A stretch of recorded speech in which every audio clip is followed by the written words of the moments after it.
விஜய் நடிப்பில் ஜனவரி 9ஆம் தேதி வெளியாக இருந்த படம் ஜனநாயகன். இந்த படத்தை வினோத் இயக்கியிருக்காரு. இப்படத்தின் முக்கிய அப்டேட் ஒன்று தற்போது வெளியாகி இருக்கிறது. ஜனநாயகன் திரைப்படம் பொங்கல் பண்டிகையை முன்னிட்டு வெளியாக இருந்தது. ஆனால் சென்சார் சான்றிதழ் இல்லாமல் இந்தியாவில் எந்த படத்தையும் வெளியிட முடியாது என்கிற காரணத்தால் படத்தின் ரிலீஸ் தேதி தள்ளி போடப்பட்டது. படத்தை பார்த்த தணிக்கை குழுவில் இருந்த ஒருவர் இதில் மத நம்பிக்கைகளை புண்படுத்தும் வகையிலான வசனங்கள் இருப்பதாக கூறி மேலிடத்தில் புகார் அளித்திருக்காரு.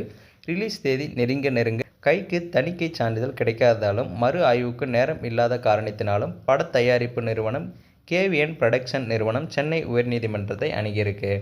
இந்த வழக்கில் நேற்று சென்னை உயர்நீதிமன்ற நீதிபதி PT ஆசா படத்திற்கு உடனடியாக சென்சார் சான்றிதழ் வழங்க வேண்டும் என்று தீர்ப்பளிச்சிருக்காரு.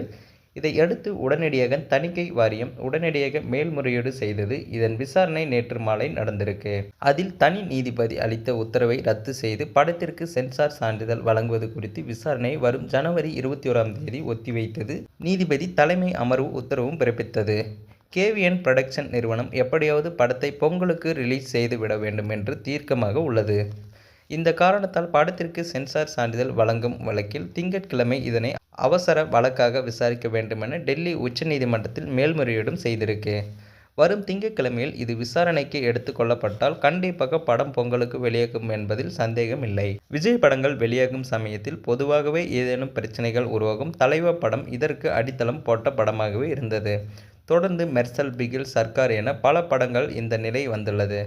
ஆனால் இப்படிப்பட்ட எந்த பிரச்சனை வந்தாலும் கடைசி நேரத்தில் எல்லாம் முடிந்து படம் சொன்ன தேதிக்கு வெளியாகிவிடும். ஆனால் அவரது கடைசி படமான ஜனநாயகனுக்கு மட்டும் இப்படி சென்சார் சான்றிதழ் வழங்கப்படாமல் இழுத்தடிக்கப்பட்டு வருகிறது. தெலுங்கு மொழியில் சூப்பர் ஹிட் அடித்த படம் பகவந்த் கேசரி. இந்த படத்தில் ஹீரோவாக பாலையா நந்தமுரி பாலகிருஷ்ணா நடித்துமிருக்காரு. இந்த படத்தின் ரீமேக்கான ஜனநாயகன் படம் உருவாகி இருப்பதாக முன்னரே தகவல்கள் வெளியாகியது. ஆனால் ட்ரெய்லர் வந்தபோது அது அப்படத்தின் ரீமேக் தான் என்பது கன்ஃபார்ம் செய்யப்பட்டது. இந்த படத்தின் முக்கிய கதாபாத்திரமாக மமிதா பைஜி, நரேன், பிரியாமணி உள்ளிட்டோர் நடித்துமிருக்காங்க. இந்த படத்தில் அரசியல் வாசனை அதிகமாக இருப்பதாக பலரும் கருதியிருக்காங்க. ஜனநாயகன் திரைப்படத்தின் ரிலீஸ் இப்படி தள்ளி போய் கொண்டிருப்பது மக்களை சோகத்தில் ஆழ்த்தியுள்ளது.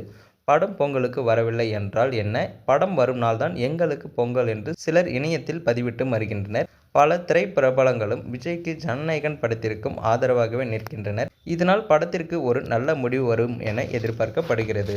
ஸோ இதை பற்றின உங்களுடைய கருத்து என்னன்றதை மறக்காமல் கமெண்ட்டில் சொல்லுங்கள். மேலும் இது போன்ற அப்டேட்களை உடனுக்குடன் தெரிஞ்சுக்க நமது சேனலை சப்ஸ்கிரைப் பண்ணுங்கள்.